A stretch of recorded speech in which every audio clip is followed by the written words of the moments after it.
Hi everyone and welcome back. Today I will be doing a marker comparison video. I'm pretty sure everyone knows about Crayolas being a cheap alternative for markers, specifically water-based markers. But I want to put them to the test head to head against the most expensive water-based markers that I own, which are these pens from Faber-Castell. Give me a second, they have a long name. Faber-Castell Pitt Artist Pen Dual Marker. Not to be confused with the other Faber-Castell Pitt Artist pens. These ones probably have the same ink in them, but they are quite different when it comes to the shape and the brush. So these are water-based pens, and they do come with a brush nib. But it is a lot thicker and more sturdy than the typical Pitt pen's nib, or like a Copic nib. And all of these pens also come with a second side where they have a 0.8 millimeter fine tip. This is more like a fine liner rather than a marker. But for the sake of this video, I'm only going to use the brush and not the fine liner tip. Then on the other hand, I'm gonna be using the Crayola SuperTips just because I think these are the most basic type of Crayola markers. They're a pretty nice classic.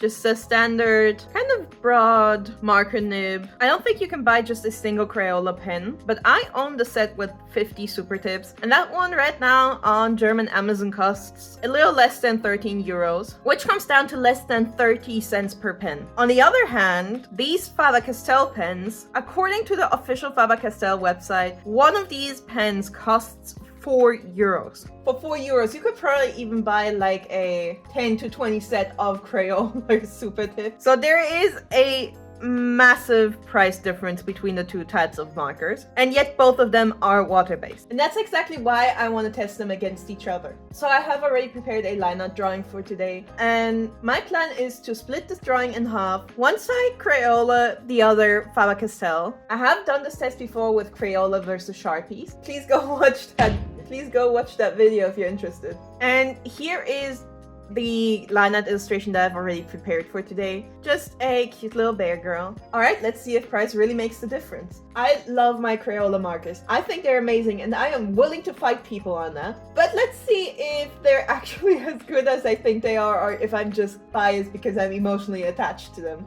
I only own these 5 of this specific Faber-Castell pen. Therefore, this is the color palette we have to work with. And I try to match the Crayola pens as closely as possible to my Faber-Castell pens. But like, look at this color comparison. I think both of these brands have very similar colors. I was very surprised by that.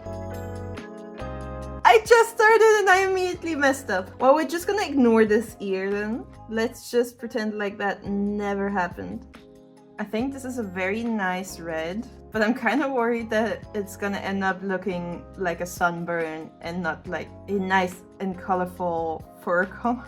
I was hoping for more of a Care Bears kind of vibe with this bright red fur color, but it's very much giving intense sunburn right now. So I really like my Crayola SuperTips. I'm a big Crayola fan just in general. Unfortunately, they're not quite as cheap and easy to get in Germany as it is in other countries, but I've seen them, they are becoming more common, which I am pretty happy about. I definitely would still consider Crayola pens to be a cheap brand. And from all the cheap marker brands that I've used in my life, I think Crayola are probably like the best ones out there. Now, if you're a professional artist, I think the main reason why you should avoid pens like Crayolas is because they don't have good light fastness. And if you're selling a piece of art, you definitely want it to last.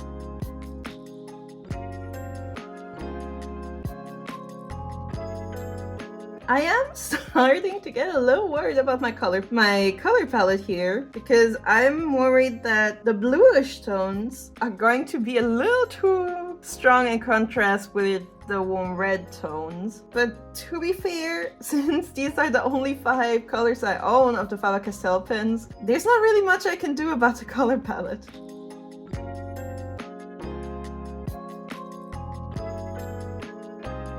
I love this red. I really love the soft red. And I think it's such a rare color to be included in marker sets or just any kind of color sets. Like I even have a 36 set of Copic markers with like the basic colors. And even in that set, it jumps from red to like a peach pink to just pink. And there's so many times where I wished I would have had like a light red.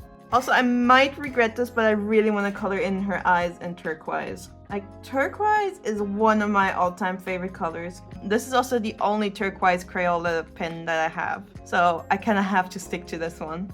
I also forgot to color in a little bit of her hair over here.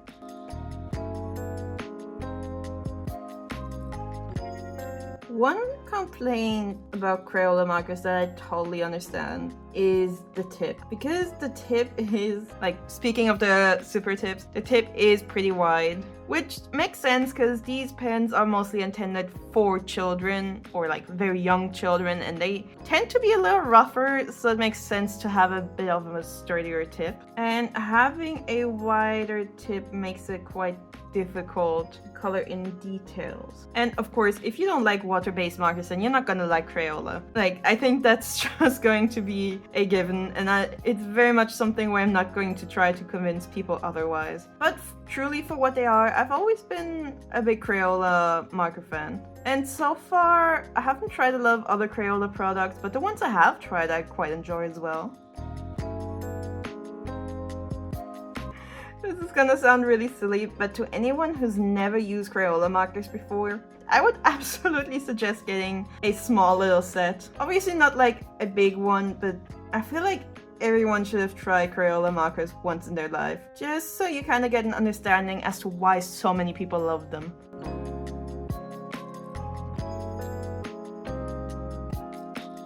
Alright, so this is the Crayola side done. Time for the right side. Now it's time for Faber-Castell, and let's see if the price tag is reflected in the quality. I'm just gonna keep the colors flat for now, and then we can compare both the flat colors to each other. I think I'm actually gonna start coloring in the little details first this time, and then make my way into the larger areas.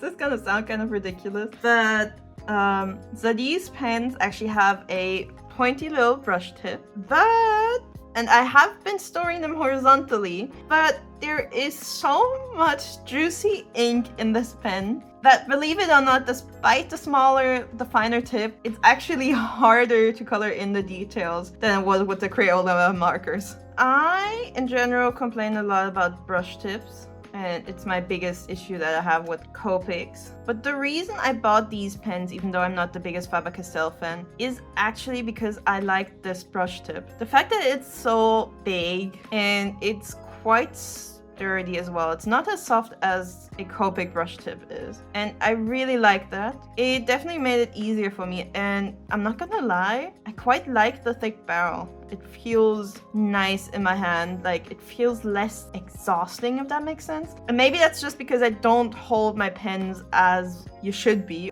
So I'm gonna predict that this turquoise is probably gonna have the most contrast. Because so far I think the two blues look pretty similar, but I have a feeling this turquoise is not gonna match this one. There is a lot of ink coming out of this pen. It does almost feel like I'm using watercolors.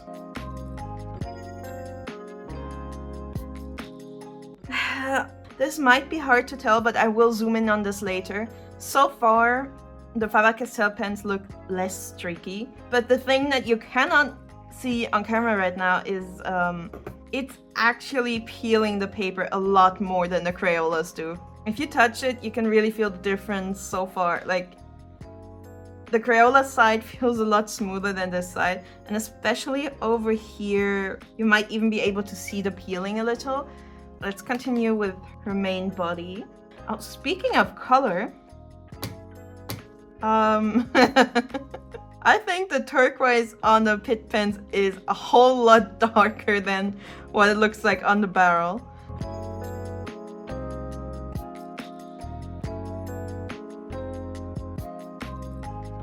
I can't believe I actually forgot to color in this part of her outfit.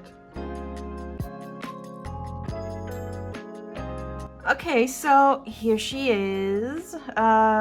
Beautiful little girl. So there are no shadows yet, but which side do you think looks better so far? I'm still trying to check for like the pilling, and I hate to say it, but it's definitely stronger on the Pitt pen side. Also, looking at the colors, when I started off with the Faber-Castell pens and I started with the dark blue, I instantly noticed how much more bright and vibrant this dark blue is compared to the Crayola one. But then you have like the turquoise, where the Crayola one is like way brighter than the Faber-Castell one. Anyway, we are not done with this picture, so now I'm actually going to intentionally layer all of these pens to create some shading, and we'll see how this goes.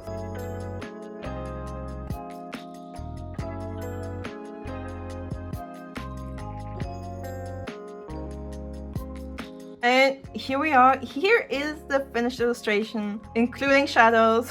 So let's talk about it. The Pitt pens definitely layered way easier than the Crayola ones did. Like for some of the Crayola colors, I really had to scrub and layer a lot for there to be a noticeable difference in shade.